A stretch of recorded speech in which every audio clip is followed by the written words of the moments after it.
Hello વિદ્યાર્થી મિત્રો, કેમ છો? મજામાં છો ને? બંસીધર વિદ્યાલય અને ચાણક્ય એજ્યુકેશનમાં આપ સૌનું હાર્દિક સ્વાગત છે.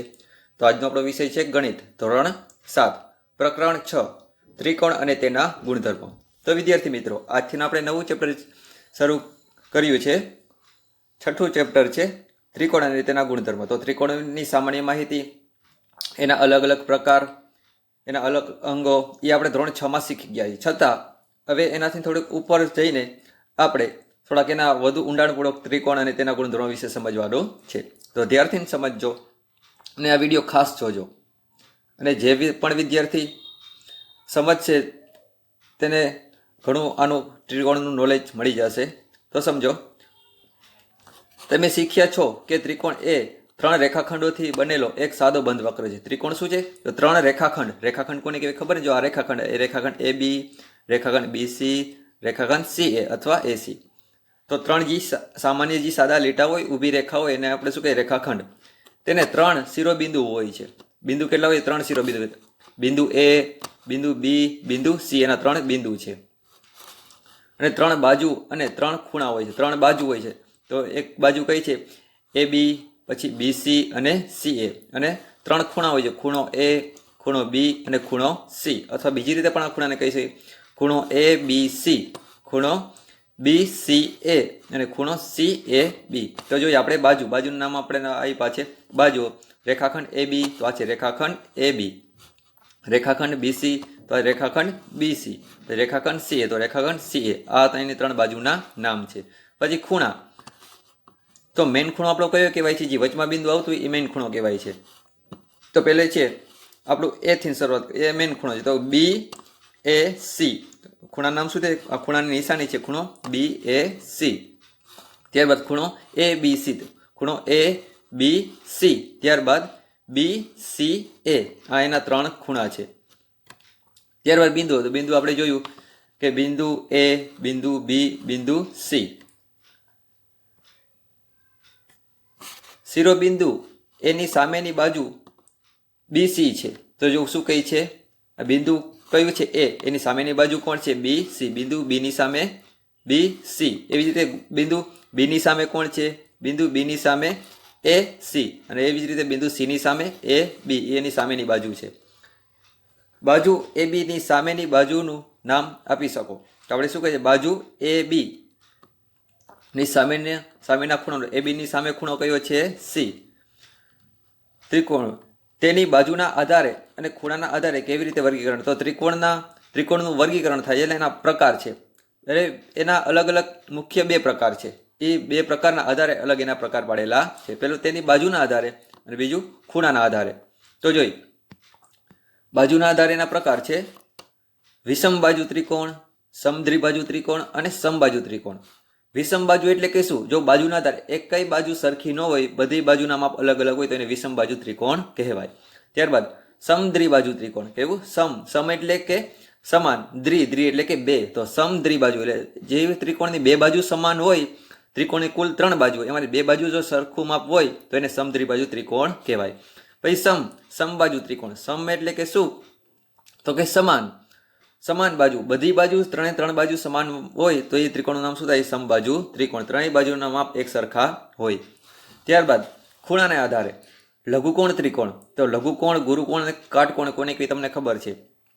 લઘુકોણ એટલે શું? તો નેવંશ. જે ત્રિકોણનું માપ નેવંશથી નાનું હોય, જે ત્રિકોણના 3 ખૂણાનું માપ નેવંશથી નાનું હોય તો એને લઘુકોણ ત્રિકોણ કહેવાય.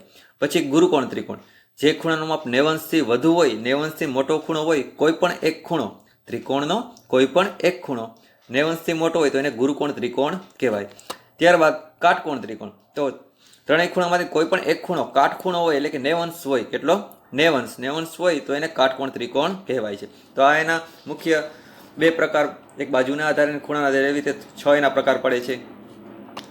ઉપરના દર્શાવેલા ત્રિકોણના આકારો કાગળમાંથી કાપો. તમારા નમૂના અને તમારા મિત્રોને કાપેલા નમૂના સરખાવો અને ચર્ચા કરો. ત્યારબાદ આગળ જોઈએ આપણે. જેમ કે આપણે અહીંયા છે તો તમે કહી શકશો, જો 1 અને 5 સેમી છે, 8 સેમી ને 8 સેમી.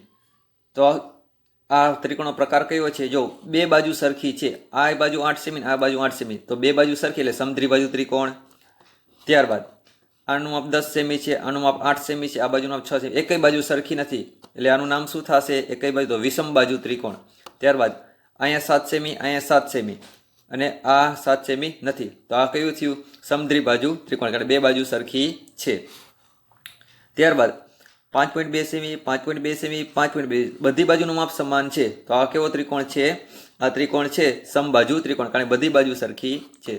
ત્યારબાદ 3 સેમી, 7 સેમી અને 3 સેમી, બે બાજુ સરખી છે અને એક બાજુ સરખી, તો આને સમદ્વિબાજુ ત્રિકોણ. પછી આ 6 સેમી, 6 સેમી, 6 અહીંયા. હવે આ ત્રિકોણના તો બે નામ થાય, આ બધા ત્રિકોણના બે નામ થઈ શકે, પણ અત્યારે આપણે બાજુના આધારે જોઈએ તો આ સમદ્વિબાજુ ત્રિકોણ છે. અને જો એક ખૂણો કાટકોણ, કાટકોણ ત્રિકોણ ખૂણાના આધારેનું નામ કાટકોણ ત્રિકોણ પણ પડી શકે. તો આપણે આ ખૂણાનું માપ અત્યારે બાજુના આધારે જોયું. હવે આ બધા ખૂણાનું માપ ખૂણાના આધારે જોઈ. બધા ખૂણા 9 અંશથી નાના છે એટલે આ છે લઘુકોણ ત્રિકોણ. એક ખૂણો કાટખૂણો છે, જો આ કાટખૂણાની નિશાની છે એટલે આને કહેવાય કાટકોણ ત્રિકોણ. એક ખૂણો જો આ કાટકોણ ત્રિકોણ, આ સીધો લીટો ત્યાંથી જરાક આમ બહાર નીકળે 9 અંશથી મોટું થઈ જાય તો આ ગુરુકોણ ત્રિકોણ છે. કેવો? ગુરુકોણ, કારણ એક ખૂણો 9 અંશથી મોટો છે. આ બધા ખૂણા લઘુકોણ છે એટલે આને કહેવાય લઘુકોણ ત્રિકોણ. એક ખૂણો ગુરુકોણ છે, 9 અંશથી મોટો છે એટલે આ છે ગુરુકોણ ત્રિકોણ. અને આ ખૂણો કાટખૂણો છે, જેમ અગાઉ કીધું આ એમ જ આ તો કાટકોણ ત્રિકોણ છે. તો આપણે બંને આધારે આ ત્રિકોણના માપ જોયા, બાજુના આધારે અને ખૂણાના આધારે. તમારે આકૃતિ દોરવાની છે, એનું માપ લખવાનું છે અને એનું નામ પણ લખવાનું, જે પ્રકાર હોય તે. ત્યારબાદ આપણે જોઈ ત્રિકોણની મધ્યગાઓ. તો ધ્યાન દો, આપેલા રેખાખંડોનો લંબ દ્વિભાજક કાગળને વાળીને કેવી રીતે શોધી શકાય? લંબ દ્વિભાજક એટલે શું? કે કોઈ પણ જે રેખાખંડ હોય એના બે સરખા ભાગ કરવા તો એને લંબ દ્વિભાજક કહેવાય. જેમ કે આનો લંબ દ્વિભાજક કહેવાય. આ BC છે એ એક રેખાખંડ છે, તો એના બે સરખા ભાગ કરી અને એનું મધ્ય બિંદુ ત્યાંથી નામ જે એક આપણે રેખા દોરી તો આ શું કહેવાય? લંબ દ્વિભાજક, એનું મધ્ય બિંદુ થઈ. કાગળને વાળીને કેવી રીતે શોધી શકાય તે તમે જાણો છો, ધોરણ 6માં તમે શીખ્યા છો. એક કાગળમાં ત્રિકોણ ABC કાપો, જેમ કે ત્રિકોણ આપણે જોવા મળે છે આકૃતિ અહીંયા. તેની કોઈ પણ એક બાજુ ધારો કે BC લો, તો આપણે BC નામ દીધું એને.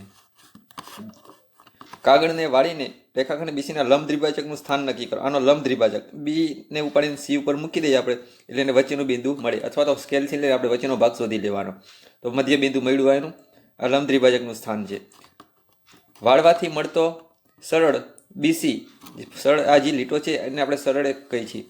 સળ શું કહે છે ને? સળ રેખાખંડ BC ને D માં મળે છે. જે રેખાખંડ BC નું મધ્ય બિંદુ એ AD દોરો. તો આ છે એનું BC નું મધ્ય બિંદુ D, અને હવે કોને જોડવાનું કહી છે? A સાથે. BC ની સામે કોણ છે? એની સામેનું બિંદુ કોણ છે? A.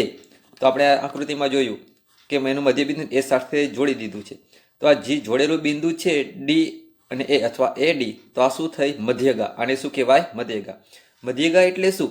તો કે જે રેખાખંડ હોય તેનું મધ્ય બિંદુ અને એની સામેના બિંદુ સાથે જે રેખા જોડે એને શું કહેવાય છે? મધ્યગા. તો AD એ મધ્યગા છે. કોને એ મધ્યગા છે? તો કે રેખાખંડ BC, બરાબર? ત્રિકોણ ABC એમાં રેખાખંડ BC ની મધ્યગા કોણ છે? AD. મધ્યગા એટલે શું તમે શીખી ગયા. ચાલો જો આગળ. BC ના મધ્ય બિંદુને તેની સામેના શિરોબિંદુ સાથે જોડતો રેખાખંડ AD ત્રિકોણની મધ્યગા કહેવાય. બાજુઓ રેખાખંડ AB અને CA લઈને ત્રિકોણની બીજી બે મધ્યગા શોધો. તો હજી બીજી પણ આપણે મધ્યગા શોધી શકાય. જેમ કે BC નું મધ્ય બિંદુ D છે, એની સામેનું બિંદુ A છે, તો AD ને જોઈ લો, બરોબર? તો AD મધ્યગા થઈ. હવે A ને C લઈ, A અને C એનું મધ્ય બિંદુ આપણે અહીંયા ગોતી લઈએ. આ એનું મધ્ય બિંદુ, તો અહીંયા આપણે નામ આપી દઈએ E. તો E અને B ને આપણે આમ જોડી દઈ તો એ AC ની મધ્યગા થાય. એવી જ રીતે હવે A અને B ને લઈ, A અને B, તો આનું મધ્ય બિંદુ આપણે અહીંયા લઈ લઈ. હવે અહીંથી મધ્ય બિંદુ આપણે C સાથે જોડી દઈ તો આને નામ આપી દઈ F. તો CF એ શું થઈ? મધ્યગા. તો તમે અલગ અલગ ત્રિકોણ દોરીને એની મધ્યગા દર્શાવીને ફોટા મોકલજો.